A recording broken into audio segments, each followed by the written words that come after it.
নাড়িয়ে দিচ্ছিস? আমার কাছে মেয়েরা কিছুই না, একটা ছাড়বো 10টা পেয়ে যাব, কিন্তু ও আমাকে একটু নাড়িয়ে দিয়েছে, তাই 5 কোটি টাকার প্রপার্টি ওর হাতে তুলে দিয়ে আমি ওকে আমার প্রেমে ফাঁসিয়েছিলাম। আমার কোনো লোকের হাতে 5,000 টাকা দিলে তোকে মেরে মাটিতে পুঁতে দেবে। কাল সকালে ফ্লাইট ধরে একবার মুম্বাই যা, ওখানে অলিতে গলিতে আমার নামে এমন গল্প শুনবি ফেটে যাবে। 500 টাকায় হসপিটাল, 1000 টাকায় মর্গ, একটা মেয়ের জন্য তো তোদের 14 গোষ্ঠীকে লাপাতাগঞ্জ পাঠিয়ে দেবো। এই শোরের বাচ্চা, তুই কাকে কি বলছিস জানিস? তোর মুম্বাইকে যে পকেটে রাখে সেই মাফিয়ার সাথে আমার লেনদেন চলে। রাজ বর্মা নাম শুনেছিস? আমরা একই ক্লাসের বন্ধু। দুবাইতে একটা ফোন যাবে আর তোর গল্প শেষ।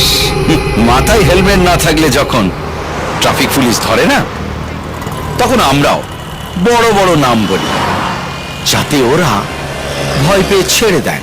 চাঁদ সাপের বাচ্চা আমি। নন্দিনীকে যদি আমি না পাই, তাহলে তোর সঙ্গে ওকেও শেষ করে দেব।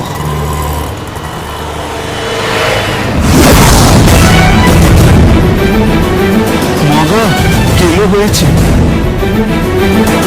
পিছনে দেয় চলা।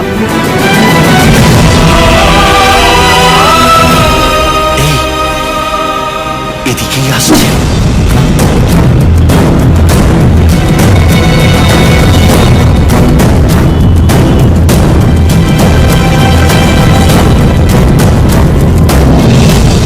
আমাকে আরেকবার বাঁচানোর জন্য ধন্যবাদ।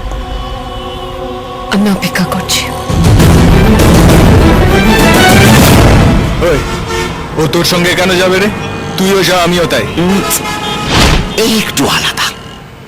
আমি ওকে ফোন করে এখানে ডেকেছিলাম, তুই যে কত বড় সেটা দেখাবার জন্য। আমি ওকে বলেছিলাম আমি নিজের সম্পর্কে যা বলবো সব মিথ্যে, আর ও নিজের সম্পর্কে যা বলবে সব সত্যি। নন্দিনী এখানে নেই, তাই আমি একটা হাঁড়ির খবর দিচ্ছি। আমার সম্পর্কে যা বলেছি সব সত্যি। তুই হারানোতে প্লেন পাস করেছিস, আর আমি অনার্স নিয়ে